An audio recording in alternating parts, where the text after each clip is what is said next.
हम लोग जो है इसमें द हिंदू न्यूज़पेपर एनालिसिस को देखने वाले हैं, उसके विश्लेषण को देखने वाले हैं। और ये 3 जनवरी 2025 का न्यूज़पेपर है, यानी कि आज का है। हमारा जो पहला न्यूज है, प्रधानमंत्री आज राष्ट्रीय राजधानी में यानी दिल्ली में जो है कई बुनियादी परिसंरचनाओं का उद्घाटन करेंगे।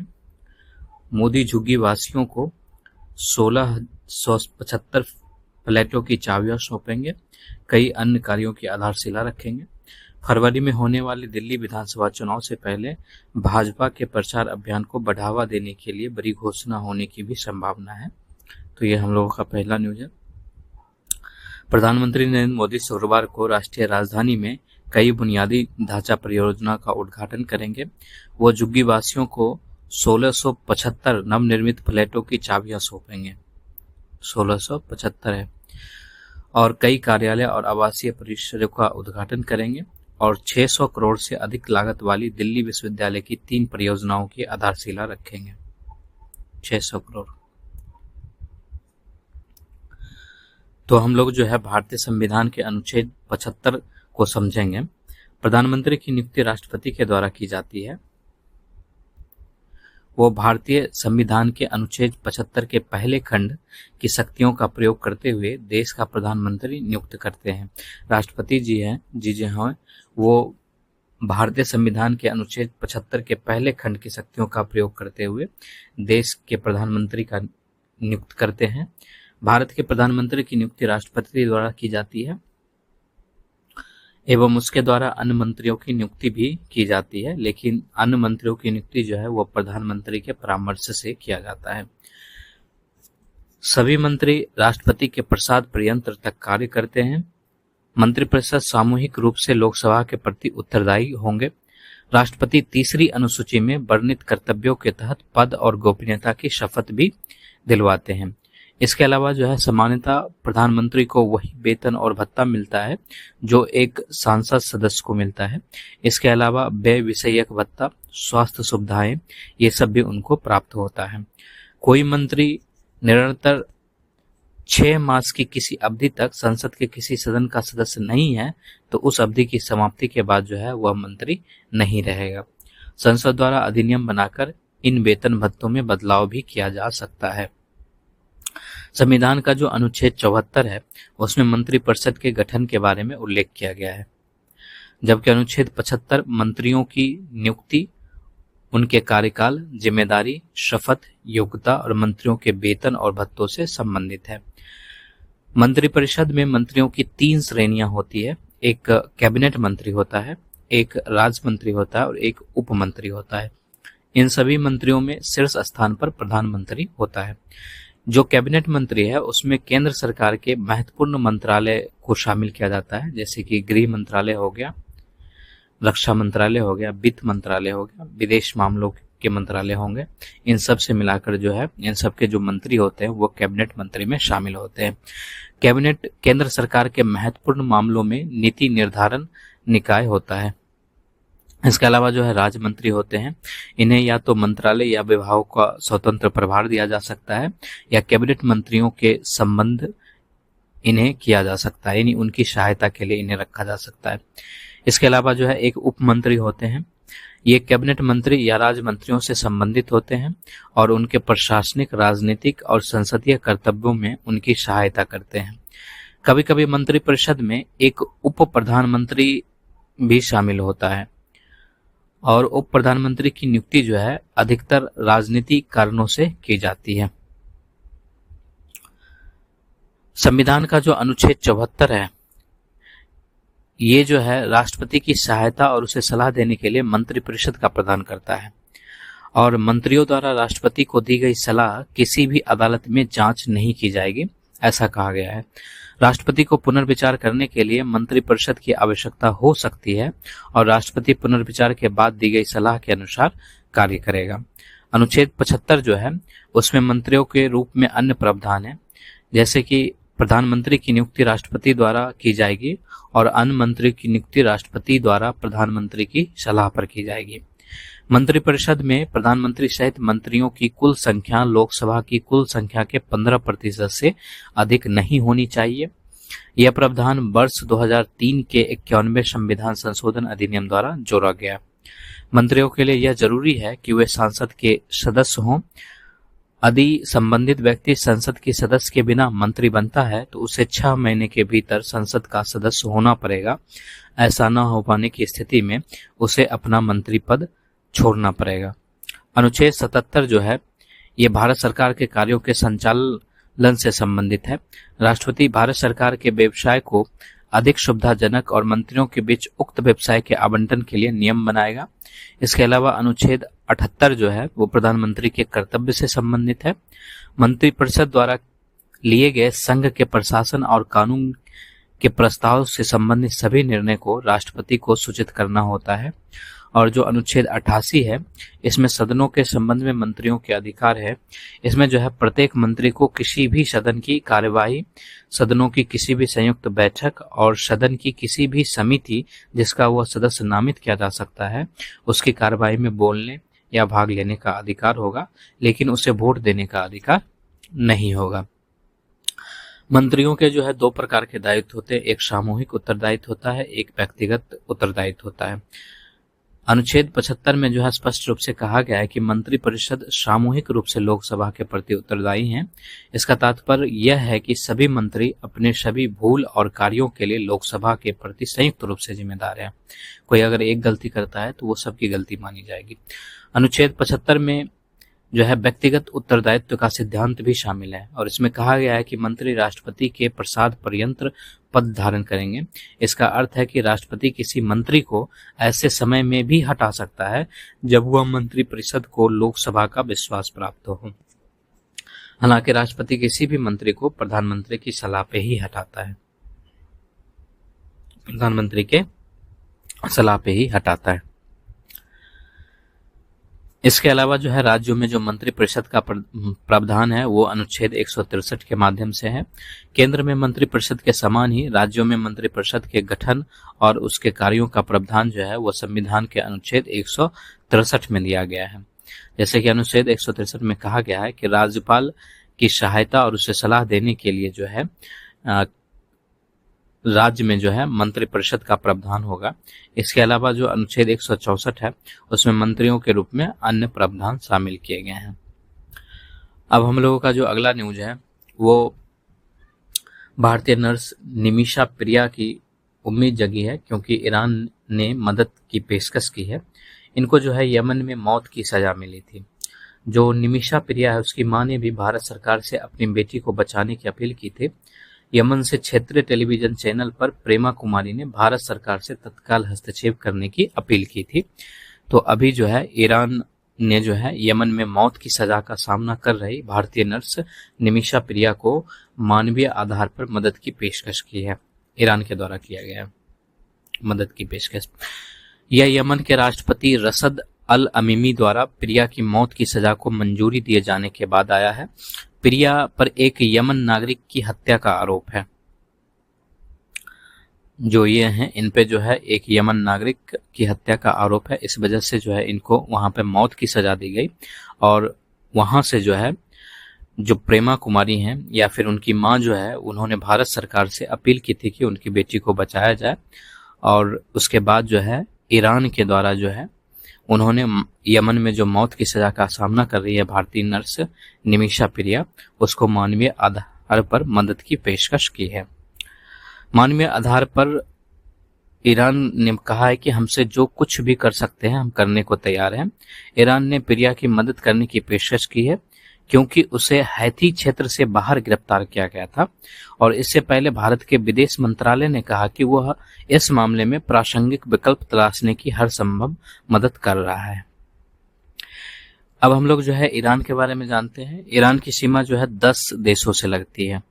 इसकी सीमा जो है 10 देशों से लगती है। इसका क्षेत्रफल जो है भारत के क्षेत्रफल का लगभग आधा है, तो इसलिए ये बड़ा देश भी है। तो इसकी सीमा जो है 10 देशों से लगती है।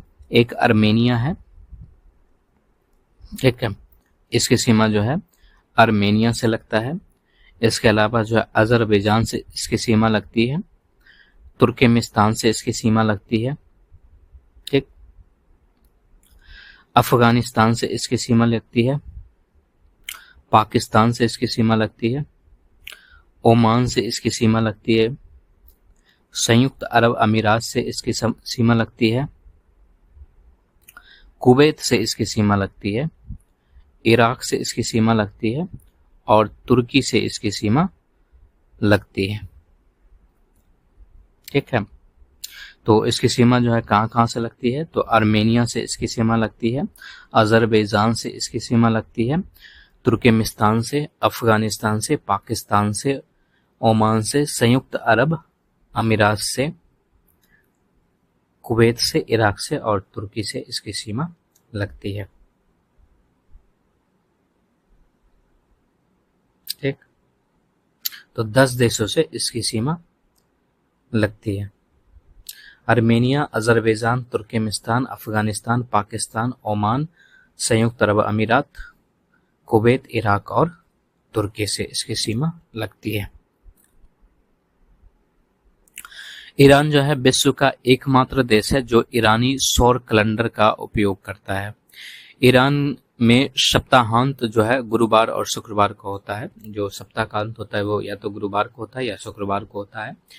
ईरान जो है वो जीवाश्म ईंधन के विशाल भंडार के लिए जाना जाता है और रूस के बाद जो है दुनिया में इसका दूसरा सबसे बड़ा प्रमाणित गैस भंडार जो है वो ईरान के पास है और प्राकृतिक गैस उत्पादन में जो है ये दुनिया के तीसरे स्थान पर आता है। ठीक है, जीवाश्म ईंधन में जो है ये रूस के बाद जो है दूसरे स्थान पर है, यानी कि इसके पास जो है गैस का भंडार है। इसके अलावा जो प्राकृतिक गैस उत्पादन है उसमें जो है ये तीसरे स्थान पर आता है। ईरान में जो है एशिया में यूनेस्को विश्व धरोहर स्थलों की संख्या जो है वो तीसरी सबसे अधिक है। पूरे एशिया में जो है ईरान में जो है सबसे अधिक यूनेस्को विश्व धरोहर स्थल है और सबसे अधिक के मामले में जो है ये तीसरे स्थान पर आता है, यानी कि इससे पहले 2 के पास जो है वो यूनेस्को विश्व धरोहर स्थल है। ईरान का आधिकारिक नाम जो है रिपब्लिक ऑफ ईरान है। इसका आधिकारिक नाम जो है वो रिपब्लिक ऑफ ईरान है। ईरान की राजधानी जो है तेहरान है और ईरान की जो आधिकारिक भाषा है वो फारसी है। फारसी बिल्ली की नस्ल ईरान में उत्पन्न हुई थी। ईरान की सबसे ऊंची चोटी जो है वो माउंट दमावंद है जो एशिया का सबसे ऊंचा ज्वालामुखी है और इसकी ऊंचाई जो है 5609.2 मीटर है। ठीक, तो ईरान जो है विश्व का एकमात्र देश है जो ईरानी सौर कैलेंडर का इस्तेमाल करता है और ईरानी सौर कैलेंडर के तहत जो है जो सप्ताह का अंत होता है वो गुरुवार या शुक्रवार को माना जाता है। जीवाश्म ईंधन के मामले में जो है इसके पास दुनिया का दूसरा सबसे बड़ा जो है गैस भंडार है रूस के बाद और प्राकृतिक गैस उत्पादन में जो है ये तीसरे स्थान पर है और यूनेस्को विश्व धरोहर स्थल के मामले में जो है ये भी तीसरे स्थान पर है। इसका आधिकारिक नाम रिपब्लिक ऑफ ईरान है। इसकी राजधानी तेहरान है। इसकी भाषा फारसी है और यहाँ पर जो सबसे ऊंची चोटी है वो माउंट दमावंद है जो एशिया का सबसे ऊंचा ज्वालामुखी है और इसकी ऊंचाई जो है 5609.2 मीटर है। ईरान की जो करेंसी है वो रियाल है। ठीक, और यहाँ पर जो मुख्य रूप से माउंटेन है वो रेंज अलबुर्ज है और जाग्रोस है। लेंज अलबुर्ज और जाग्रोस जो है यहाँ पर मुख्य माउंटेन है। यहाँ पर जो बहने वाली मुख्य नदियां उसमें करून, करके और जायंदे आती है। ईरान जिसे पहले पर्सिया के नाम से जाना जाता था, ईरान दुनिया में सबसे पुराने देशों में से एक है। 1979 में ईरान एक इस्लामिक गणराज्य बन गया। नेशनल ज्योग्राफी के अनुसार ईरान का एरिया जो है वह 6,36,372 वर्ग मील है। ठीक है, और ऐसा कहा जाता है कि ये जो है भारत के एरिया का लगभग आधा है।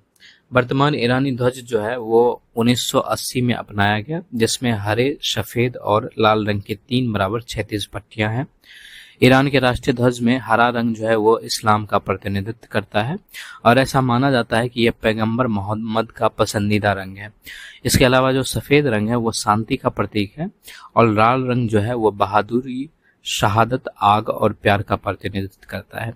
ईरान में जो है एक इंद्रधनुषीय द्वीप भी है जिसका नाम हॉर्मुज द्वीप है और ये इतिहास में जो है बहुत प्रसिद्ध रहा है। इसके अलावा जो है भारत और ईरान का संबंध क्या है, तो भारत और ईरान का संबंध जो है वो इतिहास के शुरू चरण से ही रहा है। भारत और ईरान जो है वो फारसी साम्राज्य और भारतीय साम्राज्यों के युग से ही जो है घनिष्ठ सभ्यतागत संबंध रखते हैं। भारत के पड़ोस में ईरान जो है एक महत्वपूर्ण देश है। वर्ष 1947 में भारत की स्वतंत्रता तथा विभाजन से पहले तक दोनों देशों की सीमा जो है वो साझा होती थी, क्योंकि उस वक्त पाकिस्तान जो है वो भारत में शामिल था। पाकिस्तान जो है भारत में शामिल था और ये जो है ईरान के साथ सीमा साझा होता था। क्योंकि ईरान की जो सीमा है वो 10 देश से लगती है और उसमें जो है पाकिस्तान भी शामिल है, और 1947 से पहले जो है पाकिस्तान भारत का हिस्सा था। तो इस वजह से जो है 1947 से पहले ईरान के साथ जो है भारत अपना सीमा भी साझा करता था। प्रधानमंत्री अटल बिहारी वाजपेयी की ईरान यात्रा के दौरान उन्होंने जो है तेहरान घोषणा पत्र पर हस्ताक्षर किया था। ठीक है, अटल बिहारी वाजपेयी जो है उन्होंने ईरान की यात्रा की थी और वहां पर उन्होंने जो है तेहरान घोषणा पत्र पर हस्ताक्षर किया। उसमें जो है समान बहुलवादी सहकारी अंतर्राष्ट्रीय व्यवस्था के लिए जो है दोनों देशों के साझा दृष्टिकोण की पुष्टि हुई थी। इसने तत्कालीन ईरानी राष्ट्रपति मोहम्मद खातामी के सभ्यताओं के बीच संवाद के दृष्टिकोण को सहिष्णुता, बहुलवाद और विविधता के सम्मान के सिद्धांतों पर आधारित अंतर्राष्ट्रीय संबंधों के प्रतिमान के रूप में चिन्हित किया था। इसका रणनीतिक महत्व क्या है भारत के लिए, तो इसकी जो अवस्थिति है वो जो है महत्वपूर्ण है, क्योंकि ईरान जो है वो फारस की खाड़ी और कैस्पियन सागर के बीच एक रणनीतिक और महत्वपूर्ण भौगोलिक स्थिति रखता है। जैसे कि ये जो मैप है, ठीक है, यहाँ पर पर्शियन गल्फ है, ठीक है, तो इस वजह से जो है इसके रणनीतिक महत्व जो है इसका बढ़ जाता है। ईरान जो है फारस की खाड़ी और कैस्पियन सागर के बीच एक रणनीतिक महत्वपूर्ण भौगोलिक स्थिति रखता है। इसके अलावा जो है ईरान भारत के लिए महत्वपूर्ण है, क्योंकि यह भारत को पाकिस्तान के माध्यम से स्थल मार्ग का उपयोग करने की अनुमति के अभाव में अफगानिस्तान और मध्य एशिया गणराज्यों तक संपर्क हेतु एक वैकल्पिक मार्ग प्रदान करता है। पाकिस्तान जो है वो अपने स्थल मार्ग का उपयोग करने पर रोक लगाया है भारत के लिए, तो भारत जो है वो अफगानिस्तान और मध्य एशिया गणराज्यों तक संपर्क करने के लिए जो है वह ईरान के माध्यम से एक मार्ग का उपयोग करता है। तो वहां पर जो है ईरान भारत की मदद करता है एक वैकल्पिक मार्ग के लिए, जो अफगानिस्तान और मध्य एशिया में जो है भारत की पहुंच को बनाता है, क्योंकि पाकिस्तान जो है अपने स्थल मार्ग का उपयोग करने की अनुमति नहीं दिया है। इसके अलावा जो है ईरान के पास विश्व में कच्चे तेल और प्राकृतिक गैस के सबसे बड़े भंडारों में से एक मौजूद है, तो इसके पास जो है प्राकृतिक संसाधन भी बड़े पैमाने पर है। ईरान के लिए भारत की रणनीतिक स्थिति क्या है, तो भारत जो है वह विश्व में सबसे बड़ी आबादी वाला देश है। यहाँ पर जो है विश्व की सबसे बड़ी जनसंख्या निवास करती है, जो एक बड़ी अर्थव्यवस्था है। इसके अलावा जो है विशाल जनसंख्या की लाभांश भी जो है भारत के पक्ष में हमेशा रहता है, तो इस वजह से ईरान के लिए ये महत्वपूर्ण है। इसके अलावा जो है ईरान को अपना एक तेल का एक बड़ा बाजार भी चाहिए होता है, जहां पर वो अपनी तेल बेच सके, तो वहां पर जो है भारत उसकी तेल को खरीद कर जो है उसकी अर्थव्यवस्था में मदद करता है। और जो इसकी भौगोलिक अवस्थिति है वो भी ईरान के लगभग निकट है, तो उसके लागत में भी जो है ईरान का कम खर्च होता है, तो इस वजह से भारत और ईरान दोनों जो है लाभ की दृष्टि में रहते हैं। इसके अलावा जो है ये ईरान को विश्व की 5वीं सबसे बड़ी अर्थव्यवस्था में निवेश करने और व्यापार संबंधों के संवर्धन का अवसर भी देता है, और ईरान की जो लड़खड़ाती अर्थव्यवस्था है उसको सहारा देने का सबसे बड़ा काम भी जो है भारत के द्वारा किया जाता है। इसके अलावा जो है भारत के द्वारा जो है वहाँ पे उनके बंदरगाहों में जो है बड़े पैमाने पर निवेश भी किया गया है, तो इसलिए जो है ईरान भारत के लिए मायने रखता है। इसके अलावा जो अब अगला न्यूज़ है वो संभल मस्जिद को लेकर है, और सर्वे रिपोर्ट जो है वो अब कोर्ट में सबमिट किया जा चुका है। लेकिन हम लोग जो है इसमें देखेंगे संभल मस्जिद को लेकर विवाद क्या था। तो 19 जनवरी 2018 को जो है जो मस्जिद की प्रबंधन समिति थी उसके खिलाफ जो है एक उचित प्राधिकरण प्राप्त किया गया था, और मतलब क्या उसके खिलाफ जो है एक एफआईआर प्राप्त किया गया था, और वो एफआईआर ये था कि जो मस्जिद की सीढ़ी है उस पर रेलिंग, जो स्टील की रेलिंग आती है वो लगाने का आरोप जो है लगाया गया था। और जो ASI है उन्होंने कहा था कि शाही जामा मस्जिद, जिसे प्राचीन स्मारक संरक्षण अधिनियम 1904 के तहत 1920 में संरक्षित स्मारक के रूप में अधिसूचित किया गया था, वो उसके अधिकार क्षेत्र में आती है। यानी कि जो संभल मस्जिद है वो ASI के अधिकार क्षेत्र में आती है, लेकिन वहाँ की जो प्रबंधन समिति थी वह उसकी सीढ़ियों पर जो है स्टील रेलिंग लगा रहा था, इसलिए जो है सबसे पहली बार जो है 19 जनवरी 2018 को जो है उस पर FIR दर्ज किया गया। ASI ने तर्क दिया कि मस्जिद की प्रबंधन समिति ने अनाधिकृत संरचनात्मक संशोधन किए हैं जो गैर कानूनी है और इन्हें प्रतिबंधित किया जाना चाहिए। वही जो रेलिंग लगा रहा था वो ASI से उन्होंने अनुमति नहीं लिया था, इस वजह से वो गैर कानूनी था और इस वजह से उनके खिलाफ जो है FIR भी दर्ज किया गया था।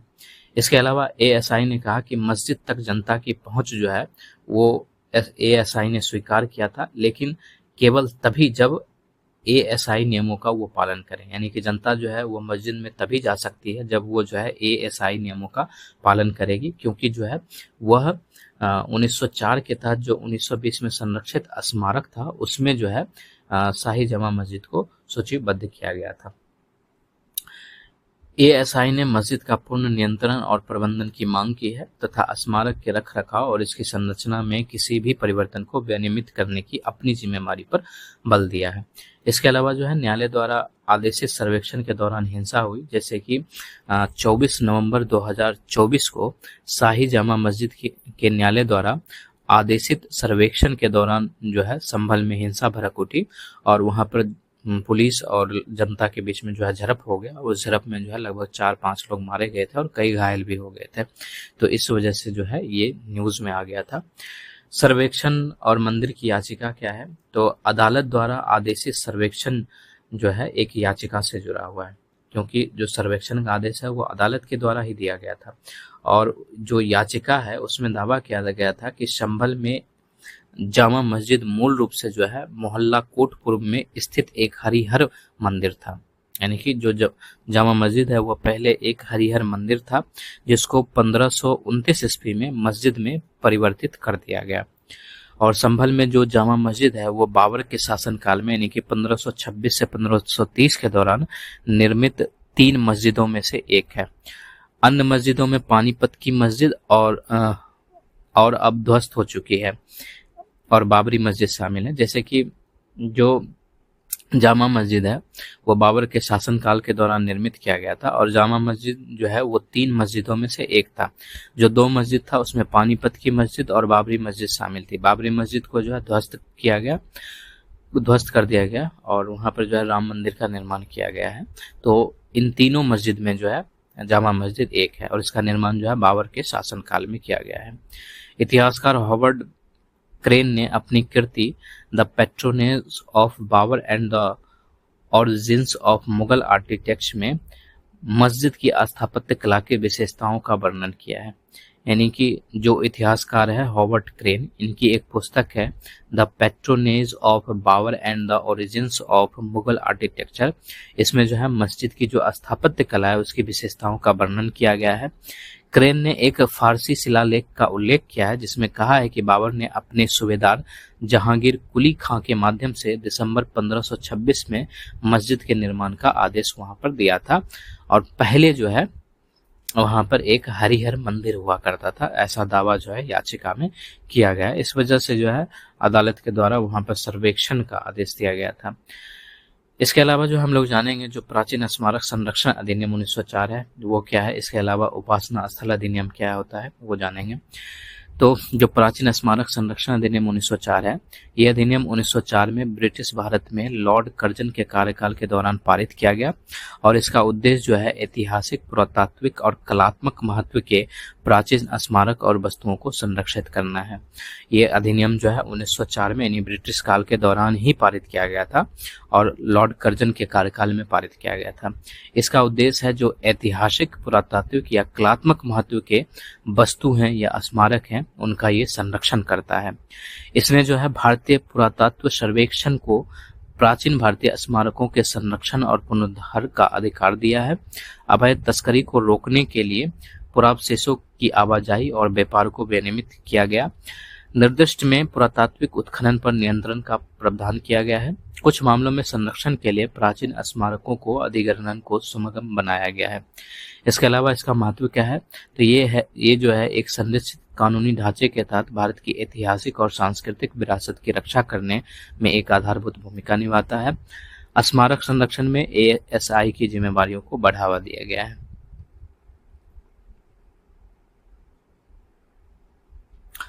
इसके अलावा जो है पूजा स्थल विशेष प्रावधान अधिनियम 1991 क्या है, इसको जो है उपासना स्थल अधिनियम 1991 भी कहा जाता है। तो इसका उद्देश्य जो है वो उपासना स्थलों की धार्मिक स्थिति को संरक्षित रखना तथा विभिन्न धार्मिक समुदायों के बीच या एक ही संप्रदाय के भीतर धर्मांतरण को रोकना है। इस अधिनियम का उद्देश्य जो है इन स्थानों के धार्मिक चरित्र को स्थिर रखते हुए तथा ऐसे धर्मांतरण से उत्पन्न विवादों को रोककर सांप्रदायिक सद्भाव बनाए रखना है। इस अधिनियम के मुख्य प्रावधान क्या है, तो इसकी जो धारा 3 है उसमें किसी भी पूजा स्थल को पूर्णतः या आंशिक रूप से एक धार्मिक संप्रदाय से दूसरे धार्मिक संप्रदाय में परिवर्तित करने का प्रतिषेध करती है। इसके अलावा जो धारा 4 का पहला खंड है यह अनिवार्य करता है कि पूजा स्थल की धार्मिक पहचान जो है 15 अगस्त 1947 की स्थिति से अपरिवर्तित नहीं रहनी चाहिए। यानी कि जो 15 अगस्त 1947 की उसकी प्रकृति थी, यानी कि अगर वो मस्जिद था तो मस्जिद ही रहेगा, अगर मंदिर था तो मंदिर ही रहेगा। और ये जो मुस्लिम पक्ष है उसके लिए जो है एक ये सबसे बड़ा मजबूत हथियार के तौर पर कार्य करता है और धार्मिक चरित्र को जो है बदलने का कोई भी प्रयास जो है इसमें निषिद्ध किया गया है।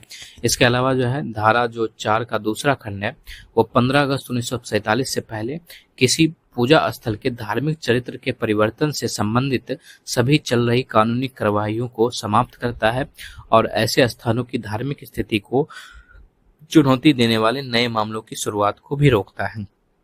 इसके अलावा जो है इसकी एक धारा 5 थी जो अपवाद के स्वरूप था और इसमें जो है अयोध्या का जो बाबरी मस्जिद था या जो राम जन्मभूमि वाला विवाद था उसको जो है अपवाद के तौर पर रखा गया था और इसको जो है इस अधिनियम से छूट प्रदान किया गया था। जैसे कि अयोध्या विवाद के अलावा अधिनियम में निम्नलिखित को भी छूट दी गई। कोई पूजा स्थल जो प्राचीन और ऐतिहासिक स्मारक है या प्राचीन स्मारक या पुरातत्व स्थल और अवशेष अधिनियम 1958 के अंतर्गत आने वाली कोई पुरातत्व स्थल है, ऐसे मामले जो पहले से आपसी समझौते से सुलझा लिए गए हो या निपटा लिए गए हो उसको भी इससे छूट प्राप्त है। इसके अलावा जो है अधिनियम के लागू होने से पहले हुए धर्मांतरण को भी इससे छूट प्राप्त है। इसको जो है अयोध्या में जो बाबरी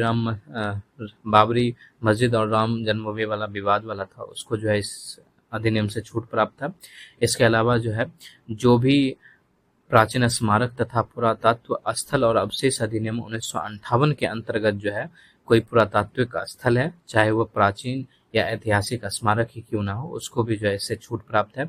इसके अलावा वैसे मामले को भी छूट प्राप्त है जो आपसी समझौते से सुलझा लिया गया है या निपटा लिया गया है। इसके अलावा अधिनियम लागू होने से पहले जो धर्मांतरण हुए हैं उसको भी इससे छूट प्राप्त है।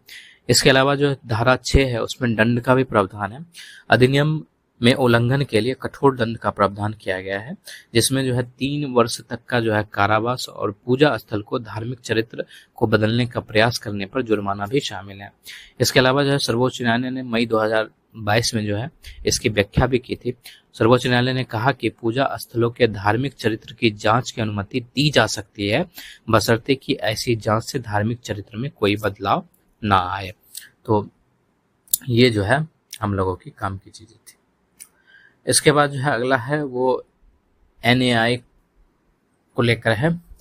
इसमें हम लोग देखेंगे जो NIA है जो है वो क्या है। तो NIA जो है ये भारत की केंद्रीय आतंकवाद रोधी कानून प्रवर्तन एजेंसी है। इसको हम लोग आगे भी देखेंगे। ये जो है भारत की केंद्रीय आतंकवाद रोधी कानून प्रवर्तन एजेंसी है। इसको जो है NIA अधिनियम 2008 के तहत स्थापित किया गया है और ये जो है भारत की संप्रभुता, सुरक्षा और अखंडता को प्रभावित करने वाले अपराधों की जांच करता है। इसमें हत्यारों, मादक पदार्थों की तस्करी और जाली मुद्रा परिचालन जैसे सीमा पार अपराध भी शामिल हैं और ये जो है गृह मंत्रालय के अधीन कार्य करता है। National investigation agency NI NI अधिनियम 2008 क्या है, तो इसके अंतर्गत जो है बहुत सारे अपराध को सूचीबद्ध किया गया, जैसे कि जो एनडीपीएस अधिनियम 1985 है, मादक पदार्थों से संबंधित गतिविधियों को नियंत्रित करता है तथा नशीली दवाओं की तस्करी जैसे अपराध के लिए कारावास यानी जो 10 से 20 साल तक का हो सकता है और जुर्माना जो न्यूनतम 1 लाख रुपए है। इसके अलावा अगर गंभीर अपराध करता है या दोहराया बार बार वो अपराध किया जाता है तो उसमें मृत्यु दंड का भी प्रावधान दिया गया है।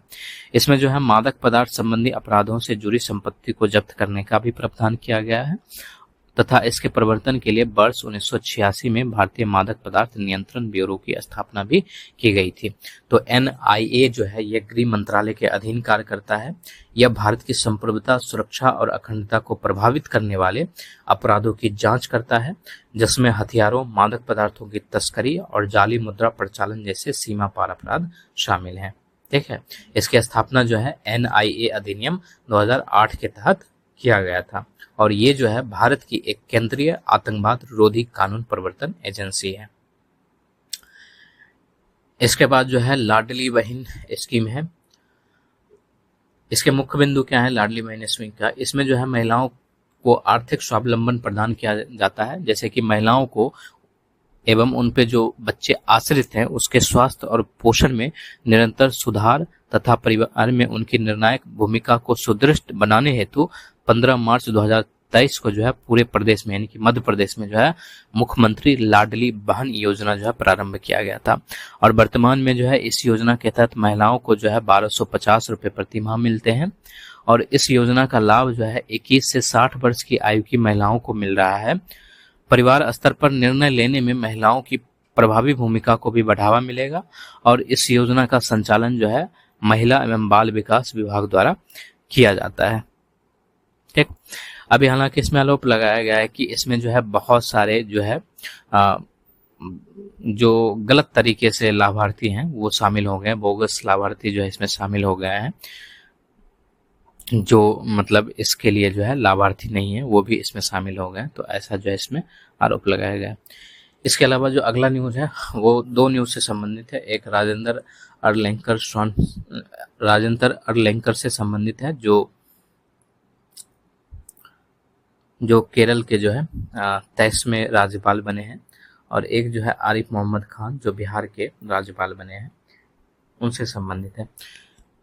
अभी कुछ दिन पहले जो है राष्ट्रपति जी के द्वारा जो है 5 राज्यपाल की जो है नियुक्ति की गई।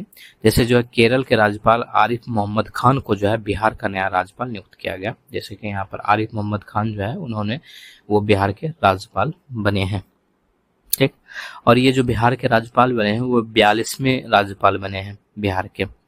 इसके अलावा बिहार में जो उस वक्त राज्यपाल थे राजेंद्र विश्वनाथ अरलेंकर, इनको जो है केरल का नया राज्यपाल नियुक्त किया गया है। राजेंद्र विश्वनाथ अरलेंकर को केरल का नया राज्यपाल नियुक्त किया गया है और ये केरल के जो है 23वें गवर्नर बने हैं।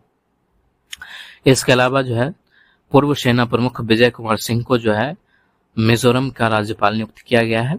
वहीं पर जो है पूर्व केंद्रीय गृह सचिव अजय कुमार भल्ला को जो है मणिपुर का नया राज्यपाल नियुक्त किया गया है और जो मिजोरम के राज्यपाल थे हरि बाबू कम्भमपति, इनको जो है ओडिशा का नया राज्यपाल नियुक्त किया गया था। ठीक है, तो अब जो सूची है वो ये है कि जो केरल है उसके जो राज्यपाल हैं वो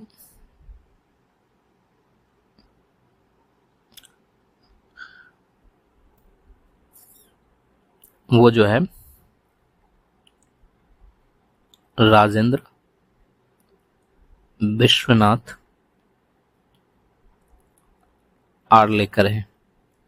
इसके अलावा जो बिहार है और ये जो है यहाँ पे 23वें गवर्नर हैं और जो बिहार है वहां पर जो है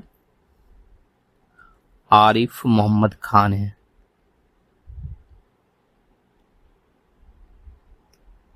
और यहाँ पर जो है ये 42 में है। इसके अलावा जो है मिजोरम में विजय कुमार सिंह है।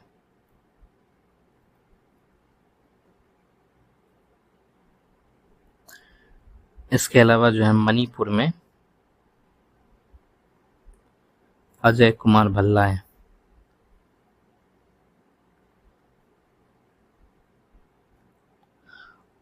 और जो है ओडिशा में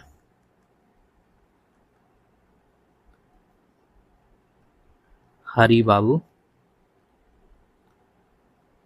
कंभमपति, इनको किया गया। तो अब नए ये हो गए, ठीक है। केरल में राजेंद्र विश्वनाथ आर्लेकर हैं, बिहार में आरिफ मोहम्मद खान है, मिजोरम में विजय कुमार सिंह, मणिपुर में अजय कुमार भल्ला और ओडिशा में हरि बाबू कंभमपति हैं। जो केरल के हैं वो 23 में है और बिहार में जो आरिफ मोहम्मद खान है वो 42 में बने हैं।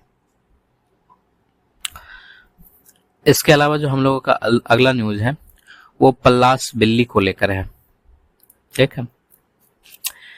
आरटीओ के एक अधिकारी थे, उन्होंने जो है लगभग मार्च 2007 में जो है उन्होंने मंगोलिया की यात्रा की थी और वो 15 दिन की यात्रा किए थे और 15 दिन की यात्रा के दौरान उन्होंने जो है एक बिल्ली की तस्वीर ली थी, ठीक है। और उस बिल्ली का नाम जो है वो पल्लास कैट है, ठीक है। और जब इन्होंने इस बिल्ली का तस्वीर लिया था तो उनको इस बात का अंदाजा नहीं था कि ये बिल्ली जो है वो जो सीबीएसई का जो कक्षा 7 है उसमें Gulmohar language for life English book चलता है, उस बुक का हिस्सा जो है ये बिल्ली बन जाएगी। उन्हें जो है बाद में पता चला कि ये बिल्ली जो है, जिस बिल्ली की तस्वीर उन्होंने ली थी, ठीक है, पलास बिल्ली की तस्वीर जो उन्होंने ली थी वो जो है सीबीएसई कक्षा 7 के गुलमोहर लैंग्वेज फॉर लाइफ इंग्लिश में जो है ये हिस्सा बन गया है, ठीक है।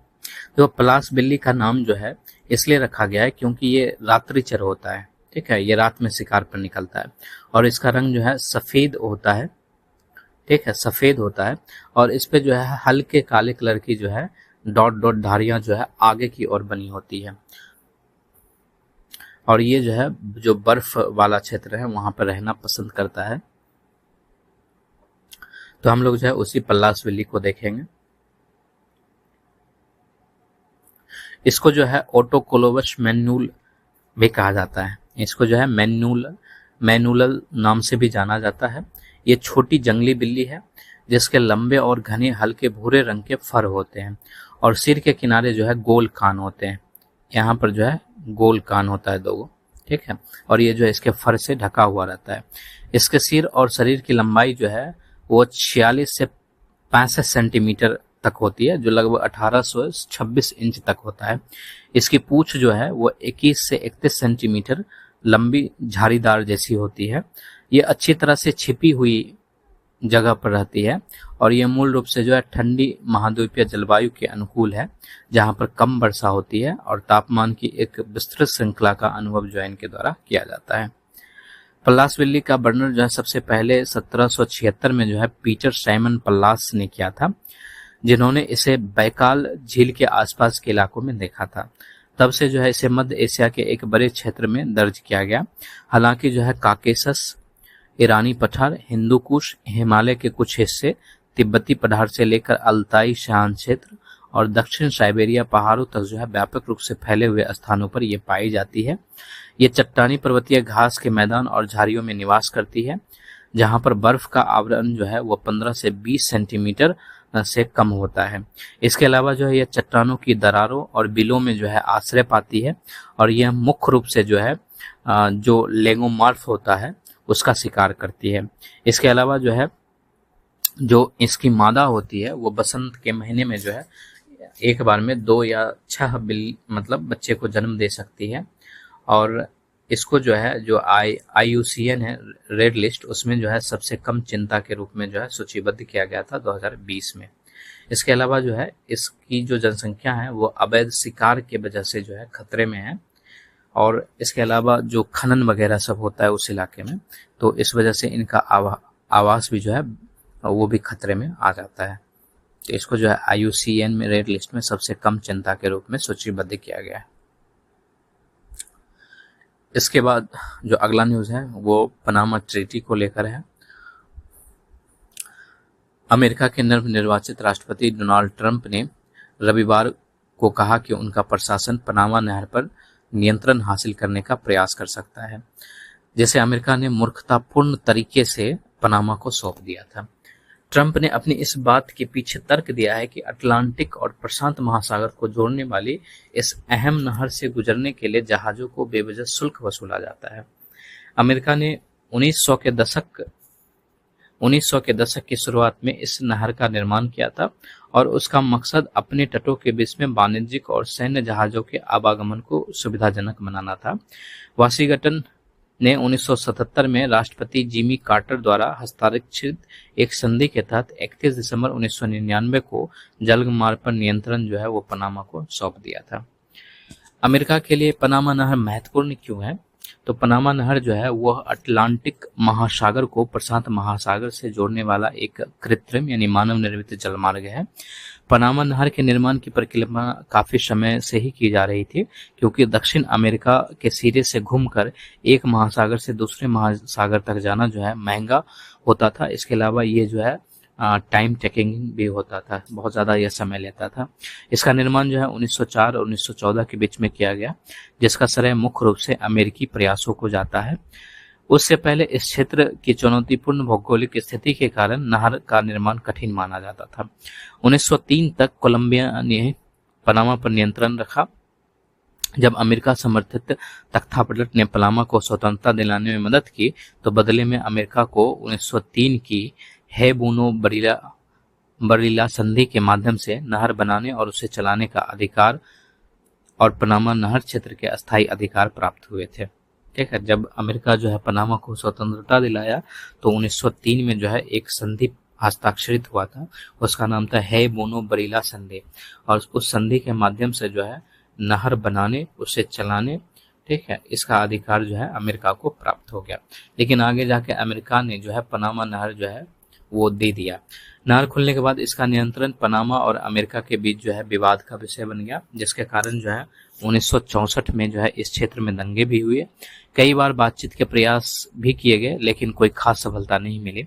1970 के दशक में राष्ट्रपति पद के उम्मीदवार जिमी कार्टर ने संधि का विरोध किया था, लेकिन 1976 में चुनाव जीत के बाद जो उनका नजरिया बदल गया और अगले साल टोरी जोस कार्टर संधियों पर हस्ताक्षर किए गए, जिससे अमेरिका को पनामा नहर की तटस्थता के लिए किसी भी खतरे के खिलाफ सैन्य रूप से रक्षा करने की शक्ति मिली। इसके अलावा जो है पनामा नहर 31 दिसंबर 1999 को जो है पनामा वासियों को सौंप दी गई थी। पनामा नहर क्या है? तो ये जो है 82 किलोमीटर लंबा एक कृत्रिम जलमार्ग है। ठीक, ये जो रेड लाइन दिख रहा है,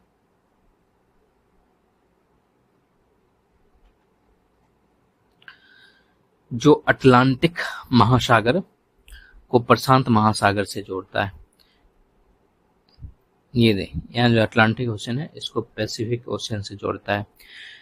ये समुद्री व्यापार के लिए एक मार्ग है। इससे न्यूयॉर्क और सैन फ्रांसिस्को के बीच की यात्रा में लगभग 12,600 किलोमीटर की कमी आती है और पहला जहाज जो है 15 अगस्त 1914 को जो है पनामा नहर से गुजरा था। पनामा स्थल संधि क्या है? तो स्थल भूमि की एक सक्रिय पट्टी होती है जो दो बड़े भूभागों को जोड़ने के साथ दो जल निकायों को अलग करती है। यह स्थलीय और जलीय व्यापार मार्गों को जोड़ने वाले बंदरगाह और नगरों के बीच जो है प्राकृतिक स्थल है। पनामा स्थल संधि उत्तर और दक्षिण अमेरिकी महाद्वीपों को जोड़ती है और प्रशांत और अटलांटिक महासागर को अलग करती है। कैरेबियन टेक्टोनिक प्लेट्स के उत्तर एवं दक्षिणी अमेरिकी प्लेट्स के बीच क्षेपण से जो है इसका निर्माण हुआ है और इस प्रक्रिया की परिमाणी टेक्टोनिक गतिविधियों से अरब सागर नितल में उभार आया है। जलडमरू मरुमध्य क्या है? दो भूभागों के बीच में एक संकीर्ण जलमार्ग है जिसके माध्यम से दो बड़े जल निकाय जुड़ते हैं, जैसे कि जिब्राल्टर जल डमरू मध्य हो गया। इसके द्वारा जो है भूमध्य सागर और अटलांटिक महासागर को जोड़ा जाता है। जल डमरू मध्य महत्वपूर्ण परिवहन मार्ग होते हैं क्योंकि यह जहाजों को एक जल निकाय से दूसरे जल निकाय में जाने की सुविधा प्रदान करता है। ये है। इसके अलावा जो है विश्व में कई सारे अन्य महत्वपूर्ण नहरें हैं, जैसे कि स्वेज नहर है। यह नहर जो है स्वेज की खाड़ी और भूमध्य सागर को जोड़ने के साथ एशिया को अफ्रीका से अलग करती है। यह उत्तर में जो है सईद फोर्ट और दक्षिण में जो है स्वेज तक विस्तारित है। यह एशिया को अफ्रीकी महाद्वीप से अलग करने के साथ यूरोप एवं हिंद महासागर और पश्चिमी प्रशांत महासागर के आसपास के क्षेत्रों के बीच सबसे छोटा समुद्री मार्ग प्रदान करता है। एक जो है कील नहर है, यह जो है बाल्टिक सागर को उत्तर सागर से जोड़ती है और 1895 में खोली गई 98 किलोमीटर लंबी कील नहर जहाजों को डेनमार्क से होकर जाने वाले लंबे मार्ग को बाईपास करने में मदद करती है। एक कोरिंथ नहर है, ये ग्रीस की कोरिंथ नहर को विश्व की सबसे सकरी नहर माना जाता है। ये आयोनियन सागर की कोरिंथियन खाड़ी और एजियन सागर की शारोनिक खाड़ी को जोड़ती है। इसके अलावा जो है एक क्रा इस्मथ नहर है जिसको थाई नहर कहा जाता है। यह एक प्रस्तावित नहर है जो दक्षिणी थाईलैंड में क्रा इस्मथ के पास अंडमान सागर को थाईलैंड की खाड़ी से जोड़ेगी। यह नहर मलक्का जलरेणु मध्य के विकल्प के रूप में भारत और चीन के बीच में लघु मार्ग उपलब्ध कराएगी।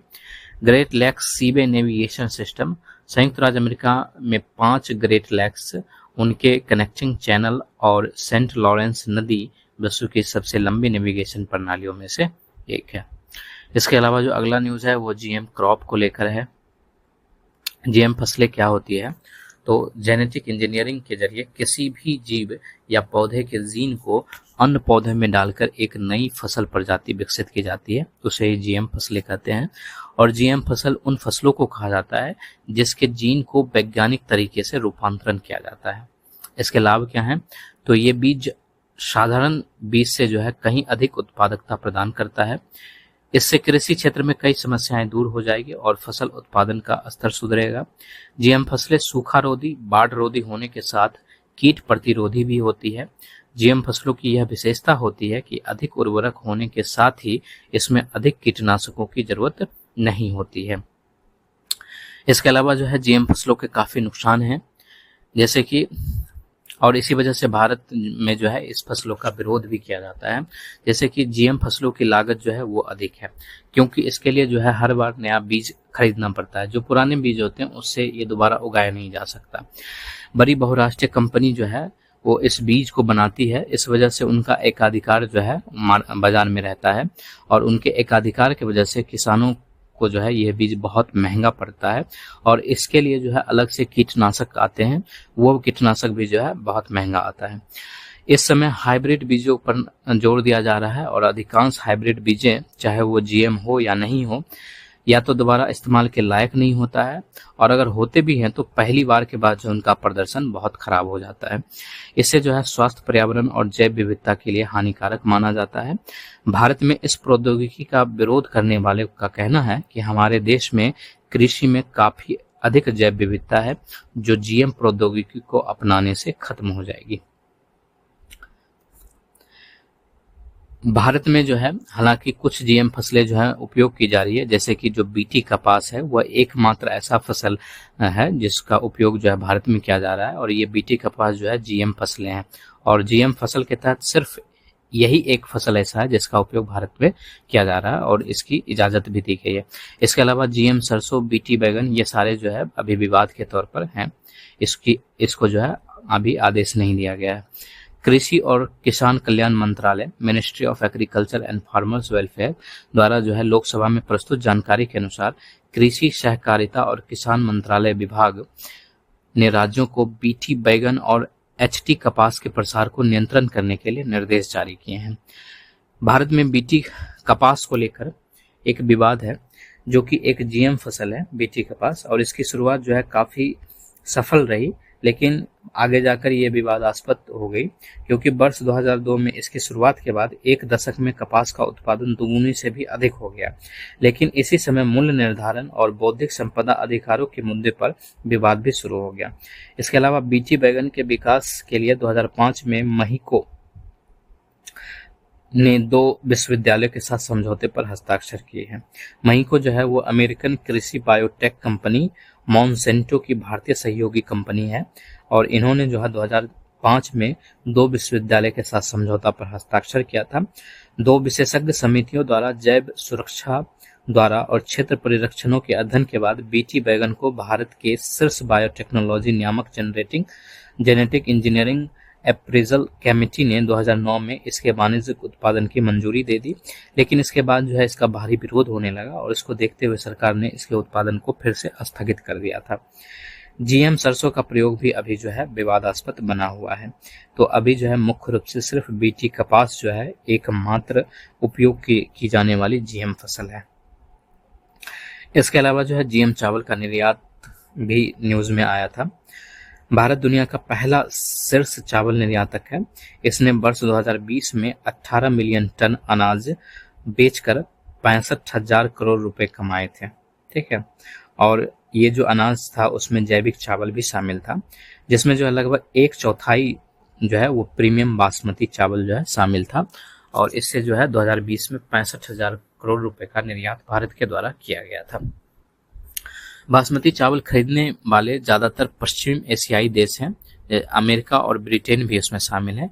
इसके अलावा जो गैर बासमती चावल है उसका अधिकांश हिस्सा जो है वो अफ्रीकी देश एवं पड़ोसी देश नेपाल और बांग्लादेश को आयात किया जाता है। यह भारत के लिए मुश्किल भरा हो सकता है, जैसा कि वर्ष 2006 में अमेरिका में हुआ था, जब निर्यात के लिए तैयार शिपमेंट में जीएम चावल की कुछ मात्रा पाई गई थी। इसके परिणाम स्वरूप जापान, रूस और यूरोपीय संघ जैसे व्यापारिक साझेदारों ने अमेरिका से चावल के आयात को निलंबित कर दिया था, जिससे किसानों को भारी नुकसान हुआ था। उस समय चावल निर्यात लॉबी के दबाव में भारत ने बासमती बेल्ट में जीएम चावल के परिरक्षण का प्रतिबंध लगाने के लिए नीतियों का मसौदा तैयार किया। हालांकि देश के अन्य हिस्सों के किसान, विशेष रूप से जो नए लेकिन बढ़ते जैविक चावल निर्यात बाजार का लक्ष्य रखते हैं, उनको चिंता है कि उनके उत्पाद जो है दूषित हो सकते हैं। अनाधिकृत एसटी-बीटी कपास और बीटी बैगन पहले से ही व्यावसायिक रूप से उगाए जा रहे हैं। सैकड़ों उत्पादकों ने सरकारी प्रतिबंध की खुलेआम जो है अवहेलना भी की है। तो बीटी बैगन की खेती जो है चोरी छिपे देखी भी जाती है अभी। इसके अलावा जो अगला न्यूज है वो होलसेल प्राइस इंडेक्स को लेकर है। थोक मूल्य सूचकांक। थोक मूल्य सूचकांक होता क्या है? तो ये थोक व्यवसायियों द्वारा अन्य व्यवसायों को थोक में बेची और व्यापार की जाने वाली वस्तुओं की कीमत में परिवर्तन को मापता है। इसे आर्थिक सलाहकार कार्यालय, वाणिज्यिक और उद्योग मंत्रालय द्वारा प्रशासित किया जाता है। यह भारत में सबसे व्यापक रूप से इस्तेमाल किया जाने वाला मुद्रास्फीति सूचकांक है। इस सूचकांक की प्रमुख आलोचना यह की जाती है कि आम जनता उत्पादों को थोक मूल्य पर नहीं खरीदती है। इसके अलावा जो है अखिल भारतीय थोक मूल्य सूचकांक के आधार वर्ष को 2004-05 से वर्ष 2017 में 11-12 के रूप में संशोधित किया गया था। इसके अलावा जो है जो WPI है उसमें वस्तुओं का भारांक भी रहता है। जो प्राथमिक सामग्री है उसका भारांक जो है वो 22.6% है। जो खाद्य सामग्री है वो इसमें आती है, जैसे कि अनाज हो गया, धान हो गया, गेहूं हो गया, दालें हो गई, सब्जी, आलू, प्याज, फल, दूध, अंडे, मांस, मछली, ये सारे जो है खाद्य सामग्री के रूप में जो है प्राथमिक सामग्री में शामिल है। इसके अलावा जो है इसमें गैर खाद्य सामग्री भी शामिल है, जिसमें तिलहन आता है, और इसके अलावा इसमें जो है खनिज पदार्थ भी शामिल है। ठीक है, जो कच्चा पेट्रोलियम हो गया, ठीक है, LPG petrol, high speed diesel हो गया। ठीक,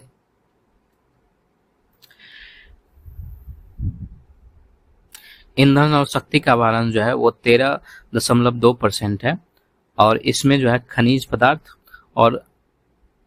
पदार्थ आते हैं, और इसमें जो है LPG petrol, high speed diesel शामिल है। जो प्राथमिक सामग्री है उसमें खाद्य सामग्री आती है और गैर खाद्य सामग्री भी आती है।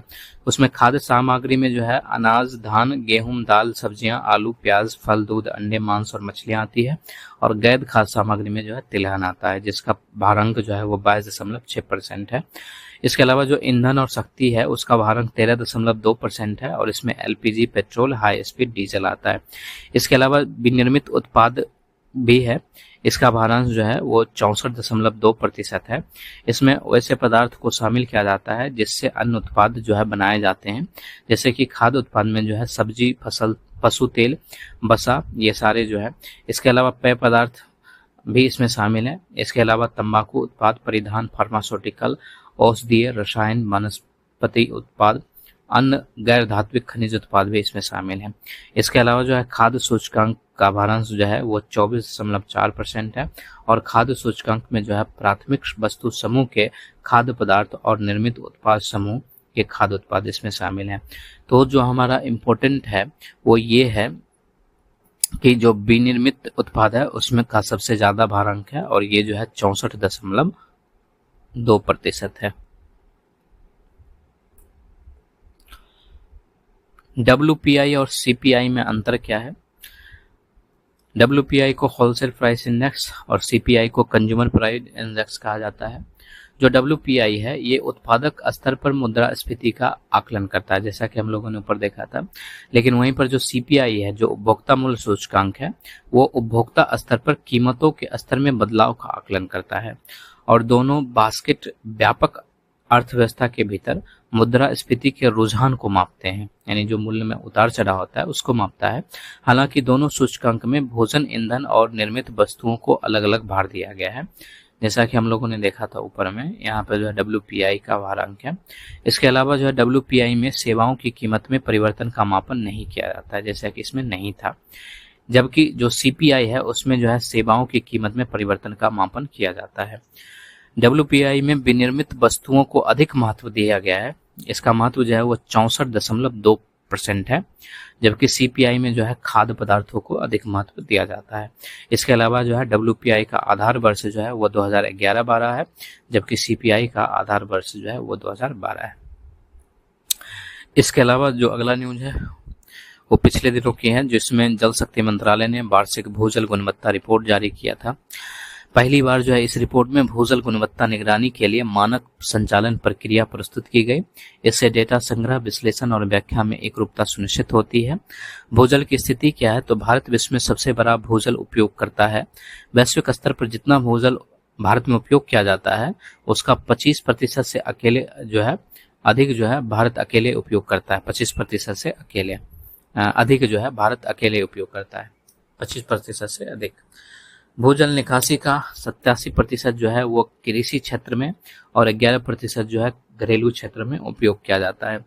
इस रिपोर्ट पर हम लोग एक नज़र डालते हैं। जो क्षेत्रीय विभिन्नता इसमें देखी गई है, जैसे कि अरुणाचल और मिजोरम है, उन सब राज्यों में भूजल के 100% सैंपल जो है वो BIS मानकों को पूरा करता है। लेकिन वहीं पर जो राजस्थान, हरियाणा और आंध्र प्रदेश है उसके सैंपल में जो है काफी संदूषण पाया गया है। इसके अलावा जो है जो सिंचाई के लिए योग्य है, जैसे कि जो अरुणाचल प्रदेश हो गया, असम हो गया, त्रिपुरा हो गया, इन सब राज्यों में जो है सिंचाई के लिए उत्कृष्ट श्रेणी का जल उपलब्ध है। इसके अलावा आंध्र प्रदेश, गुजरात, हरियाणा जैसे राज्यों में जो है भूजल में सोडियम की मात्रा बहुत अधिक है। इससे जो है ये सिंचाई के लिए अनुपयुक्त हो जाता है। इसके अलावा जो है बहुत सारे प्रदूषक भी देखे गए हैं, जैसे कि जो नाइट्रेट है उसकी मात्रा राजस्थान और तमिलनाडु और महाराष्ट्र में अधिक है।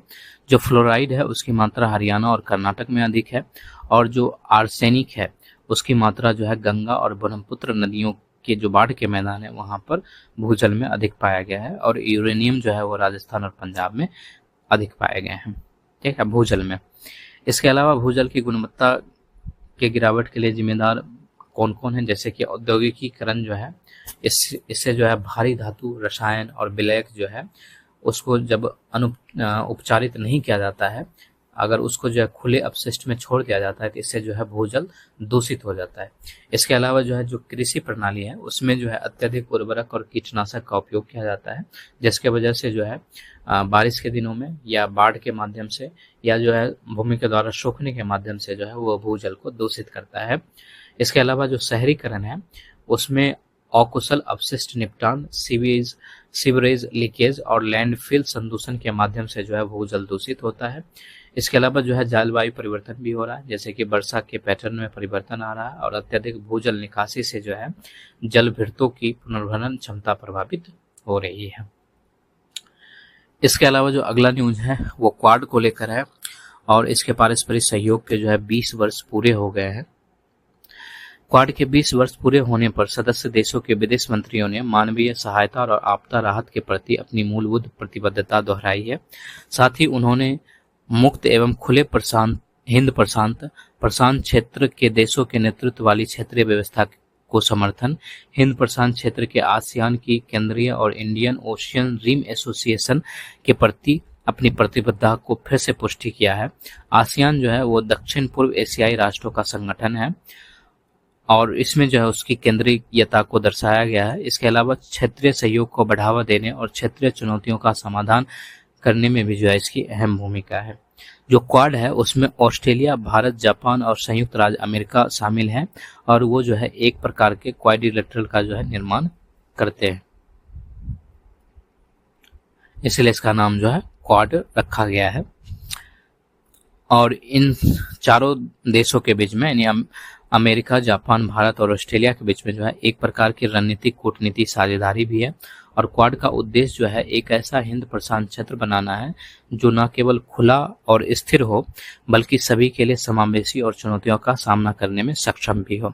इसकी उत्पत्ति जो है दिसंबर 2004 से जुड़ा है, जब इन 4 देशों ने मिलकर हिंद महासागर में आई सुनामी से प्रभावित देशों को सहायता प्रदान की थी। इन समूह के देशों ने पहली अनौपचारिक बैठक 2007 में फिलीपींस के मनीला में आसियान क्षेत्रीय फोरम के दौरान आयोजित की गई थी। हालांकि इसके बाद जो है यह समूह कई वर्षों तक निष्क्रिय रहा। फिर इसका जो है दोबारा शुरुआत किया गया। क्वाड के चारों देशों ने पहली आधिकारिक वार्ता जो है 2017 में फिलीपींस में हुई। भारत के लिए क्वाड का व्यापक महत्व है, जैसे कि इसमें जो चारों देश हैं वो समान विचारधारा वाले देश हैं, ठीक है। इस वजह से जो है जैसे कि जो भी अंतर्राष्ट्रीय मुद्दे पर हैं उस पर ये स्वतंत्र निर्णय लेते हैं। इसके अलावा जो भी संगठन या हितकारी देश हैं उनके बीच जो है एक साझेदारी का भी निर्माण करता है। और जो भारत के लिए हिंद प्रशांत क्षेत्र है जो है वो बहुत बड़ा मायने रखता है। इसके अलावा जो है इस क्षेत्र में भारत की स्थिति को मजबूत करना भी शामिल है और ये भी भारत के लिए जो है महत्वपूर्ण है।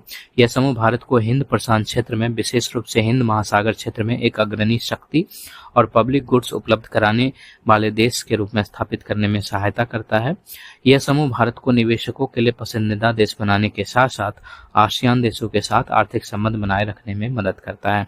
इसके अलावा जो है चीन के बढ़ते प्रभाव से रणनीतिक रूप से भी निपटाने में इसकी मदद करता है और इस मामले में भारत को क्वाड देशों से नौसैनिक सहायता सहित अन्य प्रकार की मदद भी मिल रही है। इसके अलावा जो अगला न्यूज है वो विश्व बैंक के अनुसार जो है 2024 में भारत ने वैश्विक विप्रेशन का सबसे अधिक हिस्सा प्राप्त किया है। भारत ने 2024 में कुल वैश्विक विप्रेशन का जो है 14.3% हिस्सा प्राप्त किया है। विदेश में काम करने वाले व्यक्ति द्वारा अपने देश में अपने परिवार को भेजी जाने वाली धनराशि को जो है विप्रेशन कहा जाता है। वर्ष 2024 में शीर्ष 5 प्राप्तकर्ता देश में भारत शामिल है, जैसे कि भारत जो है 129 बिलियन डॉलर के साथ जो है पहले स्थान पर है। इसके बाद जो है मैक्सिको, चीन, फिलीपींस और पाकिस्तान का स्थान है। विप्रेशन में यह वृद्धि जो है OECD देशों में रोजगार संबंधी बाजारों की पुनर्बहाली के कारण हुई है और 2023 में भारत को जो है 125 बिलियन डॉलर का विप्रेशन प्राप्त हुआ था। निम्न और मध्यम आय वाले देशों में विप्रेशन जो है बहुत बड़ा मायने रखता है, जैसे कि 2024 में इन देशों में विप्रेशन का स्तर जो है वो 5.8% की वृद्धि दर के साथ जो है 685 बिलियन डॉलर तक बढ़ने का अनुमान है। इसके अलावा जो है चीन के विप्रेशन में कमी आई है। 2024 में चीन ने वैश्विक विप्रेशन का केवल जो है 5.3% हिस्सा ही प्राप्त किया, जो भारत से बहुत कम है और यह पिछले 2 दशकों में सबसे कम है। यह चीन की आर्थिक समृद्धि और उसकी वृद्धि को भी दर्शाता है, जिसकी वजह से वहां की जनसंख्या जो है वो उत्प्रवास नहीं करती है, वो अपने ही देश में रहकर जो है कार्य करती है और वहीं से जो है अपना जीवन यापन करता है। इसके अलावा जो है अगला न्यूज है वो गैर निष्पादित परिसंपत्ति NPA को लेकर है। भारतीय रिजर्व बैंक ने दिसंबर 2024 में वित्तीय स्थिरता रिपोर्ट जारी किया और इस रिपोर्ट के अनुसार भारत के बैंकों का सकल NPA अनुपात कम होकर जो है 2.6% हो गया है और यह अनुपात जो है 12 वर्षों में सबसे कम है। NPA क्या होता है? तो NPA जो है बैंकों के डिफॉल्ट या बकाया ऋण या अग्रिम होते हैं, ठीक है। यानी कि कोई व्यक्ति जो है बैंकों से ऋण लेता है और उसका चुकता वो नहीं करता है तो वो जो है NPA बन जाता है, ठीक है। तो उसकी जो है कमी देखी गई है, इस रिपोर्ट में ऐसा बताया गया है कि उसके अनुपात में कमी आया है और वो अनुपात जो है कम होकर 2.6% हो गया। वास्तव में एनपीए जो है बैंकों को ऐसे ऋण या अग्रिम होते हैं जिनसे उन्हें कोई आय प्राप्त नहीं हो रही होती है। जब मूलधन या ब्याज का भुगतान नियत समय पर नहीं किया जाता है या भुगतान में चूक होती है तब वो ऋण जो है बकाया कहलाता है। वही जब ब्याज या भुगतान की किस्त या दोनों जो है 90 दिनों से अधिक समय तक बकाया रहता है तो उसको जो है एनपीए कहा जाता है। इसके अलावा जो है जीएनपीए जो है उन सभी ऋण परिसंपत्तियों का योग है जिन्हें एनपीए के रूप में वर्गीकृत किया जाता है, और जो जीएनपीए है यानी कि जो सकल एनपीए का अनुपात है वो कम होकर 2.6% हो गया है। और ऐसा जो है आरबीआई यानी भारतीय रिजर्व बैंक ने दिसंबर 2024 में वित्तीय स्थिरता रिपोर्ट में जारी करके बताया। इसके अलावा जो हम लोग आगे जो है तंबाकू बोर्ड पर चर्चा करेंगे, और हाल में जो है तंबाकू बोर्ड ने अपना स्थापना दिवस मनाया है। इस अवसर पर बोर्ड ने बताया कि फ्लूक्योर वर्जीनिया तंबाकू उत्पादक किसानों की आय 2019-20 और 2023-24 के बीच जो है दुगुनी से अधिक हो गई है। जो फ्लूक्योर वर्जीनिया है यानी कि एफसीबी है वो तंबाकू उच्च गुणवत्ता वाली और सुगंधित तंबाकू किस्म है, ठीक है। यानी फ्लूक्योर वर्जीनिया जो है वो तंबाकू का एक किस्म है जो उच्च गुणवत्ता वाली होती है और सुगंधित तंबाकू होती है। इसका उपयोग जो है वो सिगरेट के उत्पादन में जो है व्यापक स्तर पर किया जाता है। वर्तमान में जो है भारत में दुनिया में तंबाकू का दूसरा सबसे बड़ा उत्पादक देश है, और तंबाकू का सबसे बड़ा उत्पादक देश जो है वो चीन है, ठीक है। चीन के बाद जो है भारत का स्थान आता है। और जो फ्लूक्योर वर्जीनिया यानी जो एफसीबी है उस तंबाकू के उत्पादन के मामले में जो है भारत विश्व में चौथे स्थान पर है। तंबाकू बोर्ड के बारे में अगर हम लोग जानें तो इसका मुख्यालय जो है आंध्र प्रदेश में स्थित है। इसकी स्थापना जो है संसद के तंबाकू बोर्ड अधिनियम 1975 के तहत 1 जनवरी 1976 को हुई थी, और इसका उद्देश्य जो है तंबाकू उद्योग के विकास को बढ़ावा देना है। साथ ही जो है जो फ्लूक्योर वर्जीनिया तंबाकू है यानी कि एफसीबी तंबाकू है उसके उत्पादन, वितरण और निर्यात का भी विनियमित करना है। ये जो है वाणिज्यिक और उद्योग मंत्रालय के वाणिज्यिक विभाग के तहत कार्य करता है। इसके अलावा जो अगला है वो टाइटेनियम से संबंधित है। हाल ही में जो है एक भारतीय फर्म एरोस्पेस ग्रेड टाइटेनियम मिश्र धातु उत्पादन के लिए जो है वैक्यूम आर्क रिमेल्टिंग यानी कि VAR फर्नेस द्वारा शुरू करने वाली भारत की पहली निजी कंपनी बन गई है। यानी कि जो वैक्यूम आर्क रिमेल्टिंग फर्नेस है वो जो है भारत की पहली निजी कंपनी बन गई है, और ये जो है एरोस्पेस ग्रेड टाइटेनियम मिश्र धातु का उत्पादन करेगी। जो वैक्यूम आर्क रिमेल्टिंग है इसका उपयोग जो है स्टेनलेस स्टील, निकेल और टाइटेनियम आधारित मिश्र धातु जैसे कई मिश्र धातुओं को वैक्यूम स्थितियों में शुद्ध के लिए किया जाता है, और इससे संबंधित धातु की संरचना में उत्कृष्टता और मिश्र धातु का समान संगठन सुनिश्चित होता है। टाइटेनियम जो है इसकी प्रकृति जो है कठोर होती है, ये चमकदार होता है और ये एक मजबूत धातु है। टाइटेनियम के दो मुख्य खनिज अयस्क भी हैं, एक जो है इल्मेनाइट है और एक जो है रूटाइल है, ठीक है। इसके दो मुख्य खनिज हैं, एक इल्मेनाइट है और एक रूटाइल है। इसका जो गुण है ये हल्का वजन का होता है, कम घनत्व वाला होता है और संक्षारण रोधी होता है, और इसका गलनांक जो है वो काफी उच्च होता है। इसका उपयोग जो है बड़े पैमाने पर मेडिकल इम्प्लांट में, पावर प्लांट, कंडेंसर में किया जाता है, और विनिर्माण क्षेत्र में जो है इसका उपयोग काफी बड़े पैमाने पर किया जाता है। इसके बाद जो अगला है वो राष्ट्रीय अन्वेषण अभिकरण को लेकर है, नेशनल इन्वेस्टिगेशन एजेंसी NI को लेकर है। NI जो है वो आतंकवाद और अपराध से जुड़े मामलों को सफलतापूर्वक सुलझाकर 2024 में 100% दोष सिद्धि दर प्राप्त की है। NI के बारे में जो है ये मुंबई में जो है मुंबई में 26 नवंबर 2008 को हुए आतंकवादी हमले के मद्देनजर NIA अधिनियम 2008 के तहत जो है NIA की स्थापना की गई। यह केंद्रीय आतंकवाद रोधी कानून प्रवर्तन एजेंसी है। इसका मुख्यालय न्यू दिल्ली है और इसके 2 क्षेत्रीय कार्यालय गुवाहाटी और जम्मू में है। यह भारत सरकार की समृद्धता, सुरक्षा, अखंडता तथा अन्य देशों के साथ मैत्रीपूर्ण संबंधों को प्रभावित करने वाले अपराधों की जांच करता है। इन अपराधों की सूची जो है NIA अधिनियम 2008 की अनुसूची में दी गई है, ठीक है। तो इसका निर्माण जो है जो मुंबई में 26 जो 26/11 था यानी कि 26 नवंबर 2008 को आतंकवादी हमला हुआ था, उसी के मद्देनजर जो है इसकी स्थापना की गई थी, और इसकी स्थापना जो है एक अधिनियम के माध्यम से किया गया है जो NIA अधिनियम 2008 है। इस अधिनियम को हम लोगों ने ऊपर देखा था, और ये जो है केंद्रीय आतंकवाद रोधी कानून प्रवर्तन एजेंसी है। इसका मुख्यालय न्यू दिल्ली है, और इसके 2 क्षेत्रीय कार्यालय भी हैं, जो एक गुवाहाटी और जम्मू में है। ये भारत की संप्रभुता, सुरक्षा, अखंडता और अन्य देशों के साथ जो है मैत्रीपूर्ण संबंधों को प्रभावित करने वाले अपराधों की जांच करता है। और ये जो अपराध है, इस अपराध की सूची जो है NIA अधिनियम 1908 की अनुसूची में दिया गया है। और अभी जो है ये 2024 में 100% दोष सिद्धि दर प्राप्त किया है, यानी कि लगभग सारे मामले को इसने सुलझा लिया है। इसके बाद जो अगला है वो केले की खेती को लेकर है। कृषि और प्रसंस्कृत खाद्य उत्पाद निर्यात विकास प्राधिकरण यानी अपेडा के अनुसार भारत ने पिछले 1 दशक में केले के निर्यात में 10 गुना वृद्धि दर्ज की है। अपेडा के अनुसार अगले 5 वर्षों में $1 बिलियन मूल्य के केले के निर्यात का लक्ष्य रखा गया है। केले की खेती के बारे में हम लोग जानते हैं, इसके लिए एक आदर्श जलवायु की जरूरत पड़ती है, और ये जो है एक उष्ण कटिबंधीय फसल है। इसकी खेती के लिए जो है 15 डिग्री सेंटीग्रेड से 35 डिग्री सेंटीग्रेड के बीच में तापमान होना चाहिए, और 75 से 85% की सापेक्ष आर्द्रता की आवश्यकता होती है।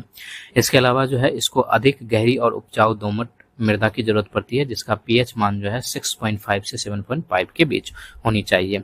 इसकी खेती के लिए मृदा में अच्छी जल निकासी, पर्याप्त उर्वरता और नमी होनी चाहिए। मृदा ना तो बहुत अधिक अम्लीय होनी चाहिए, ना ही बहुत अधिक क्षारीय होनी चाहिए।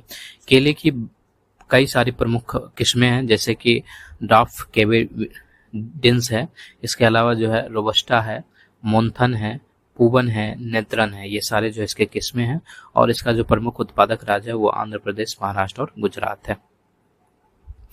इसके अलावा जो है नोरो वायरस को लेकर है। US centre for disease control and preparation ने नोरो वायरस मामलों में उल्लेखनीय वृद्धि की सूचना दी है। नोरो वायरस क्या है? तो ये जो है अत्यधिक संक्रामक वायरस है जो जठरांध शोथ का कारण बनता है। ये आमतौर पर जो है पेट के फ्लू के रूप में जाना जाता है। इसमें जो है मतली, उल्टी, दस्त जो है ये सारे इसके लक्षण में शामिल है।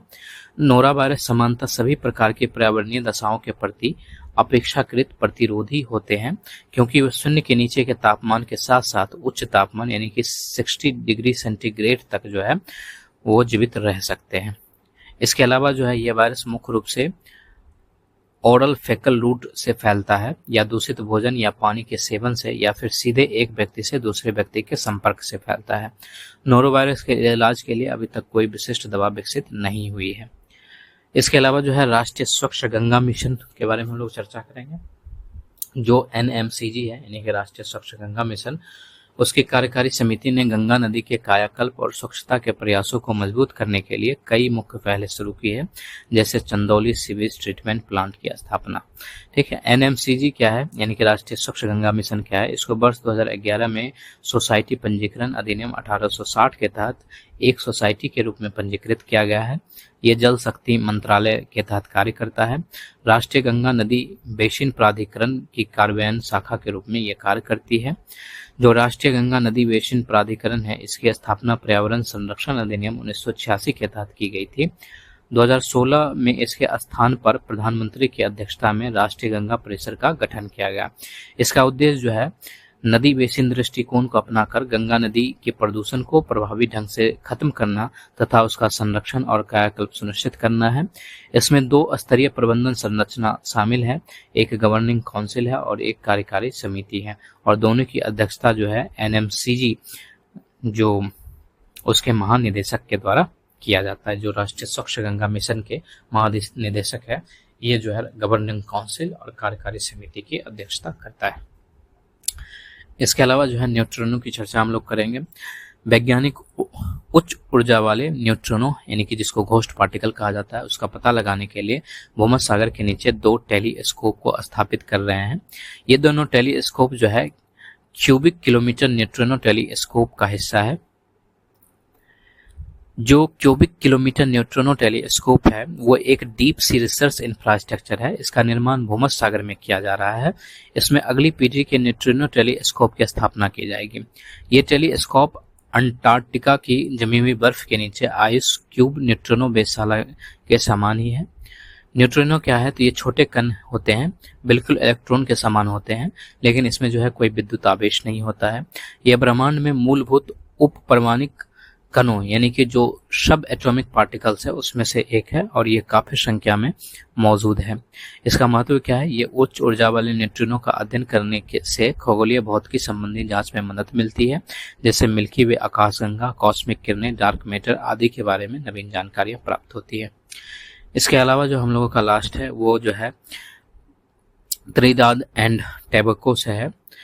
जो त्रिनिदाद एंड टोबैगो है वो हिंसा के कारण जो है वहां पर आपातकाल की घोषणा की गई है। ठीक है, त्रिनिदाद एंड टोबैगो। इसकी भौगोलिक अवस्थिति क्या है, पहले तो इसका जो राजधानी है वो पोर्ट ऑफ स्पेन जो है इसकी राजधानी है। इसकी अवस्थिति है ये अटलांटिक महासागर में दक्षिण पूर्व वेस्ट इंडीज का एक द्वीपीय देश है। ये दक्षिण अमेरिकी महाद्वीप के करीब वेनेजुला के उत्तर पूर्व और गुयाना के उत्तर पश्चिम में अवस्थित है। यह कैरिकॉम यानी कि कैरेनियन कम्युनिटी का एक सदस्य है। यहाँ पर जो पर्वत श्रृंखलाएं हैं उसमें जो है नॉर्दर्न रेंज, वेनेजुला में एंडीज पर्वत श्रृंखला की तटीय श्रृंखलाओं का यहाँ पर विस्तार है और यहाँ पर जो माउंट अरीपो है यहाँ पर सबसे ऊंची चोटी है। और त्रिनिदाद में स्थित पीच झील जो है वो दुनिया की सबसे बड़ी प्राकृतिक एस्फाल्ट झील है। इसके अलावा जो है अर्टोइरे और कारोनी जो है यहाँ पर प्रमुख नदियां हैं। तो इसमें हम लोग जो है यहीं तक रखते हैं।